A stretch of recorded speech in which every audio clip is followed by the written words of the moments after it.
ಕರ್ನಾಟಕದ ಗೃಹ ಸಚಿವರಾಗಿರುವ ಪ್ರಿಯಾಂಕ್ ಖರ್ಗೆ ಅವರು ಆರ್ಎಸ್ಎಸ್ ಸರಸಂಘ ಚಾಲಕರಾಗಿರುವ ಮೋಹನ್ ಭಾಗವತ್ ಅವರಿಗೆ ಒಂದು ಪತ್ರ ಬರುತ್ತೆ.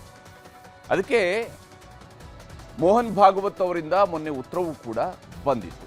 ಆದರೆ ಕೊಟ್ಟಿರುವಂತಹ ಉತ್ತರ ಉಡಾಫೆಯಾಗಿದೆ. ನಮಗೆ ಉಡಾಫೆಯ ಉತ್ತರ ಕೊಡಬೇಡಿ, ಲೆಕ್ಕ ಕೊಡಿ ಅಂತ ಮತ್ತೆ ಗೃಹ ಸಚಿವ ಪ್ರಿಯಾಂಕ್ ಖರ್ಗೆ ಅವರು ಇವತ್ತು ದೆಹಲಿಯಲ್ಲಿ ಕುಳಿತು ಪ್ರಶ್ನೆ ಮಾಡಿದ್ದಾರೆ. ಆರ್ಎಸ್ಎಸ್ನ ಸರಸಂಘ ಚಾಲಕ ಮೋಹನ್ ಭಾಗವತ್ ಅವರಿಗೆ 2 ಪುಟಗಳ ಪತ್ರವನ್ನು ಬರೆದಿದ್ರು ಪ್ರಿಯಾಂಕ್ ಖರ್ಗೆ. ಈ ಪತ್ರದಲ್ಲಿ ಅವರು ಕೇಳಿದಂತಹ ಪ್ರಮುಖ ಅಂಶಗಳೆಂದರೆ ಆರ್ಎಸ್ಎಸ್ಗಿರುವ ಕಾನೂನಾತ್ಮಕ ಸ್ಥಾನಮಾನಗಳು ಏನು, ಆರ್ಎಸ್ಎಸ್ ಸಂಘಟನೆ ನೋಂದಣಿಯಾಗಿದ್ದರೆ ಅದರ ದಾಖಲೆಗಳು ಎಲ್ಲಿವೆ, ಪದಾಧಿಕಾರಿಗಳು ಅಧಿಕೃತ ಪ್ರತಿನಿಧಿಗಳ ವಿವರಗಳನ್ನು ಕೊಡಿ, ಆರ್ಎಸ್ಎಸ್ಗೆ ಬರುವಂತಹ ದೇಣಿಗೆ ಅಥವಾ ಕೊಡುಗೆ ಅಥವಾ ಆದಾಯ ಮೂಲಗಳ ಮಾಹಿತಿಯನ್ನು ಕೊಡಿ, ಆರ್ಎಸ್ಎಸ್ ಸಂಘಟನೆಯ ವೆಚ್ಚಗಳೆಷ್ಟು, ಆಸ್ತಿಗಳೆಷ್ಟು, ಅದರ ವಿವರಣೆಯನ್ನು ನಮಗೆ ಕೊಡಬೇಕು, ಮತ್ತು ಆರ್ಎಸ್ಎಸ್ನ ಕಾನೂನಿನ ಅಡಿಯಲ್ಲಿ ತೆರಿಗೆ ಪಾವತಿಸ್ತಾ ಇದ್ದರೆ ವಿವರವನ್ನು ಕೊಡಿ ಅಂತ ಕೇಳಿದರು. ಜೊತೆಗೆ ಆರ್ಎಸ್ಎಸ್ನ ಕಾರ್ಯಕ್ರಮಗಳು, ಪಥಸಂಚಲನಗಳಿಗೆ ಪಡೆದಂತಹ ಅನುಮತಿ ಪತ್ರಗಳನ್ನು ಸಲ್ಲಿಸಬೇಕು ಅಂತ ಹೇಳಿ ಖುದ್ದು ಪ್ರಿಯಾಂಕ್ ಖರ್ಗೆ ಅವರೇ ಪತ್ರದಲ್ಲಿ ಉಲ್ಲೇಖವನ್ನು ಮಾಡಿದರು. ಪ್ರಿಯಾಂಕ್ ಖರ್ಗೆ ಅವರು ಆರ್ಎಸ್ಎಸ್ಗೆ ಇಷ್ಟೆಲ್ಲ ಪ್ರಶ್ನೆಗಳನ್ನು ಗೃಹ ಸಚಿವರಾದ ಮೇಲೆ ಕೇಳಿದ್ದಲ್ಲ, ಕಳೆದ 1 ವರ್ಷಗಳಲ್ಲೂ ಕೂಡ ಇಂತಹ ಪ್ರಶ್ನೆಗಳನ್ನು ಅವರು ಕೇಳ್ತಾ ಇದ್ದಾರೆ. ಆದರೆ ಇಲ್ಲಿ ಭಾಳ ಪರ್ಟಿಕ್ಯುಲರ್ ಆಗಿರುವಂತಹ ಪ್ರಶ್ನೆಗಳ ಉಲ್ಲೇಖ ಇದ್ದಾವೆ. ಅದರ್ವೈಸ್ ಅವರು ನೋಂದಣಿಯ ವಿಚಾರದಲ್ಲಿ ಪ್ರಶ್ನೆಗಳನ್ನು ಎತ್ತುತ್ತಾನೆ ಬಂದಿದ್ದರು. ಮೋಹನ್ ಭಾಗವತ್ ಅವರು ಈ ವಿಚಾರಗಳಲ್ಲಿ ಉತ್ತರವನ್ನು ಕೊಟ್ಟಿರುವಂಥದ್ದು ಇತ್ತೀಚೆಗೆ ಕಂಡಿರಲಿಲ್ಲ. ಆದರೆ ಜೂನ್ 14ಕ್ಕೆ ತ್ರಿಶೂರ್ನಲ್ಲಿ ಪ್ರಿಯಾಂಕ್ ಖರ್ಗೆ ಅವರ ಪ್ರಶ್ನೆಗಳಿಗೆ ಅವರು ಉತ್ತರವನ್ನು ಕೊಟ್ಟರು. ಆರ್ಎಸ್ಎಸ್ಗೆ ನೋಂದಣಿಯ ಅಗತ್ಯ ಇಲ್ಲ, ಜನರಿಗೆ ಎಲ್ಲ ಗೊತ್ತಿದೆ, ಇದೆಲ್ಲ ರಾಜಕೀಯ ಗಿಮಿಕ್ಗಳು ಅಷ್ಟೇ ಅಂತ ಮೋಹನ್ ಭಾಗವತ್ ಅವರು ಹೇಳಿದರು. ಆದರೆ ಮೋಹನ್ ಭಾಗವತ್ ಅವರ ಉತ್ತರಗಳಿಗೆಲ್ಲ ಪ್ರಿಯಾಂಕ್ ಖರ್ಗೆ ಅವರು ಮರು ಪ್ರಶ್ನೆಗಳನ್ನು ಇವತ್ತು ದೆಹಲಿಯಲ್ಲಿ ಸುದ್ದಿಗೋಷ್ಠಿ ನಡೆಸಿ ಕೇಳಿದ್ದಾರೆ. ಪ್ರತಿಯೊಂದು ಚರ್ಚ್ ಇರ್ಬೋದು, ಮಸೀದಿ ಇರ್ಬೋದು, ದೇವಸ್ಥಾನ ಇರ್ಬೋದು, ವ್ಯಕ್ತಿ ಇರ್ಬೋದು, ಕಾರ್ಮಿಕ ಇರ್ಬೋದು, ಸಣ್ಣ ಪುಟ್ಟ ಅಂಗಡಿ ಇರ್ಬೋದು, ಸಣ್ಣ ಪುಟ್ಟ ವ್ಯಾಪಾರಿಗಳಿರ್ಬೋದು, ಎಲ್ಲರೂ ರಿಜಿಸ್ಟ್ರೇಷನ್ ಮಾಡ್ಕೊಂಡು ಕಾನೂನು ಪಾಲನೆ ಮಾಡ್ತಾರೆ. ಇವ್ರು ಮಾಡೋದಿಲ್ಲ ಅಂತ ಏನಾದರೂ ಕೇಳಿದ್ರೆ ನೀವು ಧರ್ಮದ ಹೆಸರು ತರ್ತೀರಾ? ಧರ್ಮಕ್ಕೆ ಇದಕ್ಕೇನ್ರಿ ಸಂಬಂಧ? ಸಂಘ started in British times and Sangha started as a public will.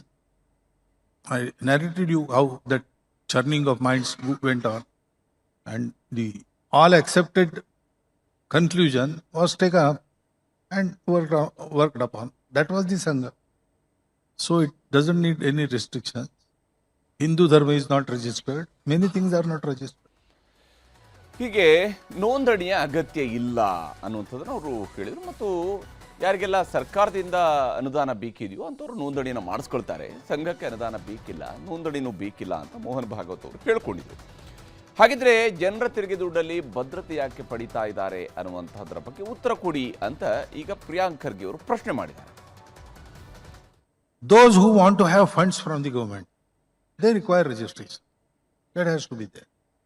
But Sangha, government knows Sangha is there. भाई गवर्नमेंट से साथ कोई नाता नहीं है उनका, ना गवर्नमेंट से कुछ डोनेशन लेते हैं.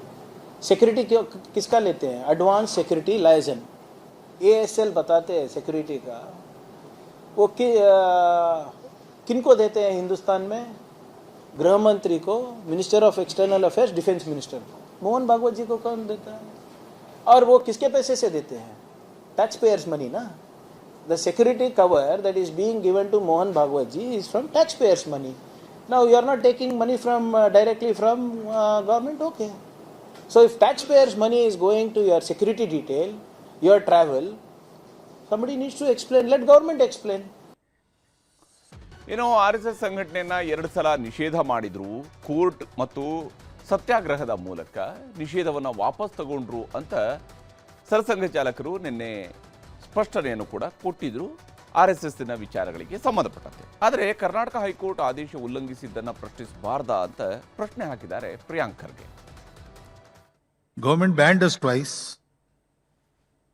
and that ban was released.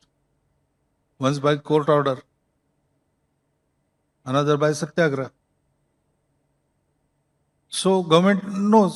They banned RSS, that means they knew RSS is there, RSS is recognized.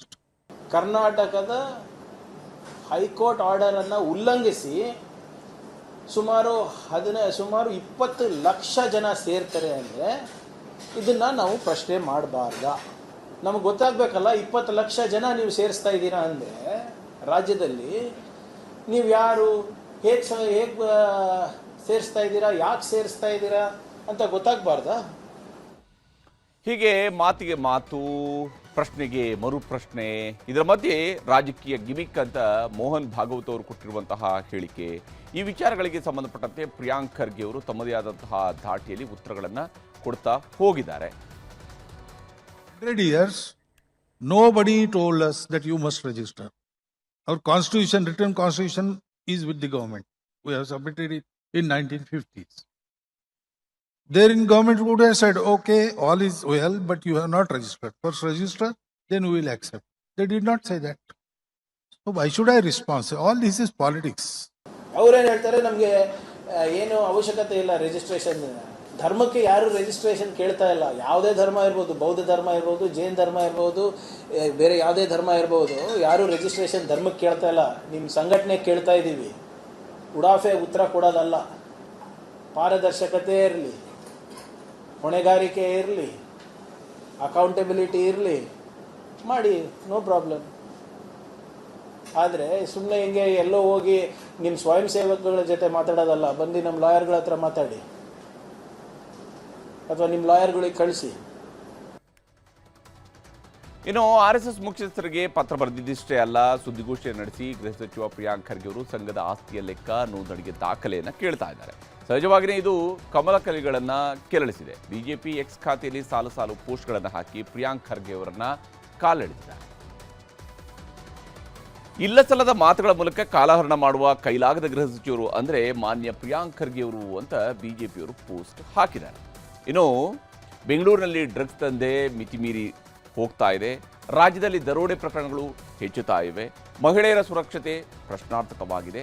ಈ ಸಮಸ್ಯೆಗಳು ಗೃಹ ಸಚಿವರಿಗೆ ಕೇಳಿಸಲ್ಲ. ಮತಾಂಧ ಶಕ್ತಿಗಳು ರಾಜ್ಯದಲ್ಲಿ ಬೀಡು ಬಿಟ್ಟಿವೆ. ಕಾನೂನು ಸುವ್ಯವಸ್ಥೆ ಕುಸಿತಾ ಇದೆ. ಜನರ ಜೀವ ಮತ್ತು ಆಸ್ತಿ ರಕ್ಷಣೆಗೆ ಭದ್ರತೆ ಇಲ್ಲ. ಇಷ್ಟೆಲ್ಲ ಸಮಸ್ಯೆಗಳು ಪ್ರಿಯಾಂಕ್ ಖರ್ಗೆ ಅವರಿಗೆ ಕೇಳಿಸೋದಿಲ್ಲ.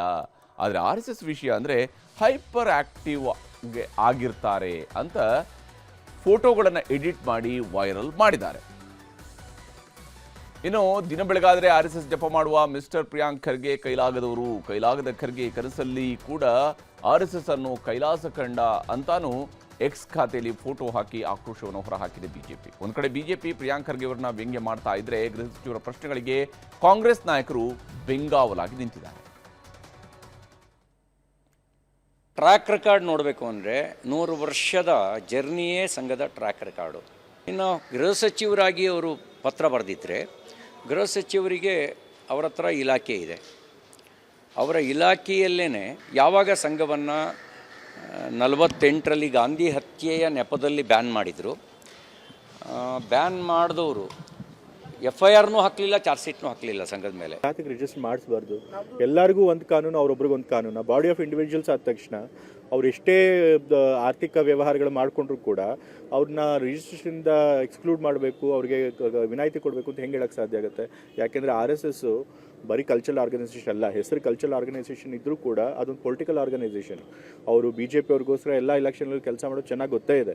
ಅಷ್ಟೊಂದು ಜನ ಕಾರ್ಯಕರ್ತರಿದ್ದಾರೆ, ಅವ್ರನ್ನೆಲ್ಲ ಮೇಂಟೈನ್ ಮಾಡಬೇಕು. ಪ್ರತಿಯೊಂದು ಸಿಟಿನಲ್ಲೂ ಕೂಡ ಅವರಿಗೆ ಕೋಟ್ಯಾಂತರ ರೂಪಾಯಿ ಬೆಳೆ ಬಾಳುವಂಥ ಆಸ್ತಿಗಳಿವೆ, ಕಟ್ಟಡಗಳಿವೆ. ಎಲ್ಲಿಂದ ಬಂತು?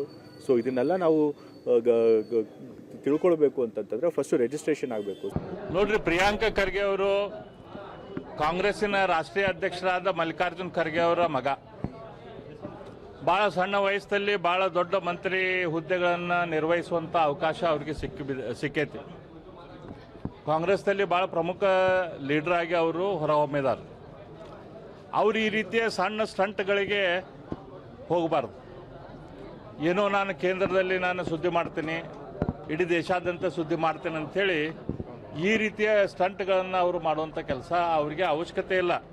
ಅವರು ಕಾನೂನು ಬಗ್ಗೆ ಮಾತನಾಡಿದಾಗ ರಿಜಿಸ್ಟರ್ ಮಾಡಿಕೊಂಡು ಲೆಕ್ಕಪತ್ರವನ್ನು ಕೊಡುವಂಥದ್ದು, ಇದೆಲ್ಲ ಮಾಡುವಂಥದ್ದು ಅದು ಅವ್ರ ಕರ್ತವ್ಯ. ಅದು ಕಾನೂನಾತ್ಮಕವಾಗಿರೋದನ್ನು ಸಹ.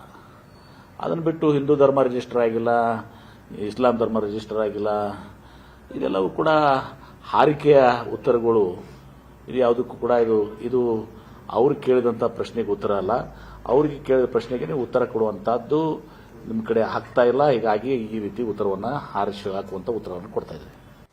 ಹೀಗೆ RSSನ ವಿಚಾರದಲ್ಲಿ ಖರ್ಗೆ ಅವರು ಎತ್ತಿರುವಂತಹ ಪ್ರಶ್ನೆಗಳು ಒಂದು ಕಡೆ, ಅದಕ್ಕೆ ಸಿಗ್ತಾ ಇರುವಂತಹ ಉತ್ತರಗಳು ಮತ್ತೊಂದು ಕಡೆ, ಈ ಒಂದು ಸಂಘರ್ಷ ಸದ್ಯಕ್ಕಂತೂ ಮುಂದುವರಿತು.